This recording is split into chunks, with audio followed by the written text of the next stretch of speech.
Assalamualaikum warahmatullahi wabarakatuh. Baiklah, kami dari kelompok 5 yang mana terdiri dari Fauzan Al-Bukhari, Rahman Al-Faroki, Dinda Altisa Jandri, Nadifah Maranisa Fitri, dan Sri Rosnita.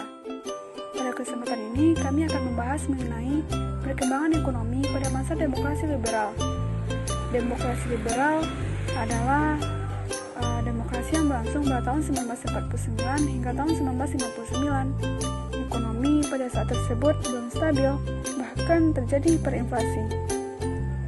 Adapun masalah-masalah ekonomi yang terjadi di awal kemerdekaan, yang pertama, hiperinflasi. Dalam ilmu ekonomi berarti inflasi yang tidak terkendali. Kondisi ini ketika harga-harga naik begitu cepat dan nilai yang menurun drastis, sehingga tingkat inflasinya lebih dari 50% dalam 1 bulan. Yang kedua, adanya kekosongan kas negara. Hal ini disebabkan karena pajak dan biaya masuk lainnya belum ada, sementara pengeluaran semakin bertambah. Pemerintah hanya bergantung pada produksi pertanian. Yang ketiga, blokade ekonomi Belanda. Hal ini dilakukan dengan menutup atau memblokir pintu keluar masuk perdagangan Republik Indonesia, terutama melalui jalur laut dan pelabuhan-pelabuhan penting. Dari ketiga masalah ekonomi yang terjadi di awal kemerdekaan tersebut, ada beberapa upaya yang dapat dilakukan untuk mengatasi masalah tersebut.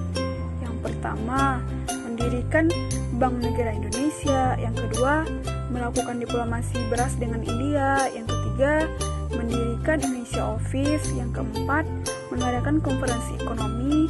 Yang kelima, membentuk badan perancang ekonomi. Yang keenam, melaksanakan Kasino Plan. Yang ketujuh, membentuk Persatuan Tenaga Ekonomi dan melakukan program pinjaman nasional. Itulah beberapa hal yang dilakukan ketika terjadinya masalah ekonomi di awal kemerdekaan.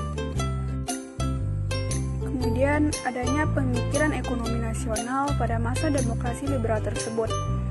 Menurut Sumitro Jojo Hadikusumo, pembangunan ekonomi pada masa demokrasi liberal masih menemui berbagai hambatan. Kondisi tersebut disebabkan karena sistem ekonomi kolonial masih memperkuat di Indonesia. Menghadapi kondisi tersebut, Sumitro Jojo Hadikusumo menitik beratkan ekonomi nasional dengan memperkuat sistem perdagangan. Selain itu, pemerintah merangkul kaum pribumi untuk mewujudkan kelas pengusaha pribumi.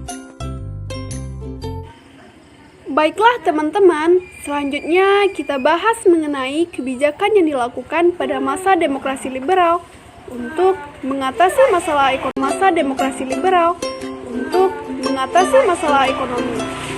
Yang pertama, diawali dengan gerakan Benteng.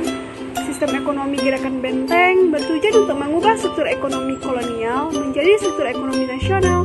Program ini dicetuskan oleh Dr. Sumitro Jojo Hadikusumo yang merupakan seorang ahli ekonomi yang dituangkan dalam program kerja Kabinet Natsir. Dalam sistem ekonomi ini bertujuan untuk melindungi para pengusaha yang berada dalam negeri dengan cara memberikan bantuan berupa kredit dan juga bimbingan yang konkret. Yang kedua, ialah kebijakan Gunting Safrudin. Kebijakan Gunting Safrudin adalah pemotongan nilai uang. Tindakan keuangan ini dilakukan pada 20 Maret 1950 dengan cara memotong semua uang yang bernilai 2,50 ke atas menjadi 2 sehingga nilainya tinggal setengah. Hasilnya, pemerintah Republik Indonesia mendapat pinjaman wajib dari rakyat sebesar 1,6 miliar. Selain itu, pemerintah juga mengurangi jumlah uang yang beredar. Kemudian, yang ketiga ada sistem ekonomi Alibaba. Sistem ini merupakan gagasan dari Mr. Ishak Jokro Hadisudjo, merupakan Menteri Perekonomian pada masa Kabinet Ali Sastronidjoyo I yang bertujuan untuk memajukan pengusaha pribumi melalui kerjasama ekonomi antara pengusaha pribumi dengan pengusaha Cina.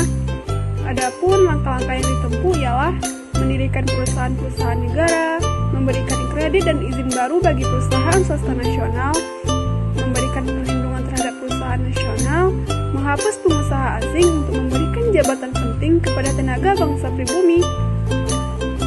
Program ini tidak berjalan dengan baik dikarenakan pengusaha pribumi kurang pengalaman sehingga hanya dijadikan alat untuk mendapatkan bantuan kredit dari pemerintah. Indonesia menerapkan sistem liberal sehingga lebih mengutamakan persaingan bebas dan pengusaha pribumi belum sanggup bersaing dalam pasar bebas.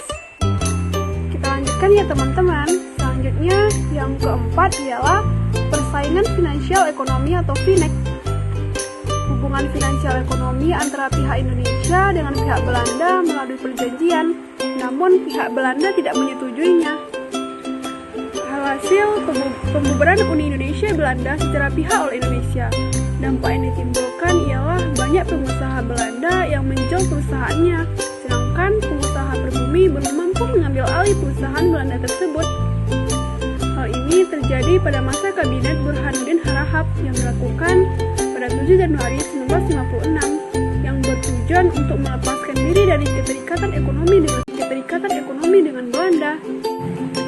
Selanjutnya, yang kelima ialah Rencana Pembangunan 5 Tahun atau RPLT. Program jangka panjang berupa Rencana Pembangunan 5 Tahun atau RPLT yang rencananya akan dilaksanakan antara tahun 1956 hingga 1961 dan disetujui oleh DPR pada tanggal 11 November 1958. Hal ini dilakukan oleh Kabinet Ali Sastroamidjojo. Yang kedua, melalui Biro Perancang Negara bertujuan untuk mengatasi masalah ekonomi jangka panjang. Alhasil, kebijakan ini tidak berjalan sesuai rencana. Penyebab kegagalannya ialah depresi ekonomi di Amerika Serikat dan Eropa Barat pada tahun 1957 dan awal tahun 1958 yang mengakibatkan ekspor dan pendapatan negara merosot. Kemudian yang keenam ialah Musyawarah Nasional Pembangunan. Kebijakan untuk melakukan perundingan dengan cara musyawarah mufakat demi menyelesaikan suatu persoalan dilakukan pada masa Kabinet Juanda. Tujuannya ialah untuk mengubah rencana pembangunan agar dapat dihasilkan rencana pembangunan yang menyeluruh untuk jangka panjang. Alhasil, kebijakan ini tidak berjalan dengan baik. Hal ini disebabkan karena adanya kesulitan dalam menentukan skala prioritas, terjadinya ketegangan politik yang tak dapat diredakan, kemudian timbulnya pemberontakan PRRI atau Permesta, kemudian membutuhkan biaya besar untuk menupas pemberontakan PRRI atau Permesta sehingga meningkatkan defisit Indonesia. Kemudian memuncaknya ketegangan politik Indonesia Belanda menyangkut masalah Irian Barat yang mencapai konfrontasi bersenjata. Nah, teman-teman, itulah kebijakan yang dilakukan pada masa demokrasi liberal untuk mengatasi masalah ekonomi. Terima kasih atas perhatiannya. Semoga bermanfaat ya teman-teman. Assalamualaikum warahmatullahi wabarakatuh.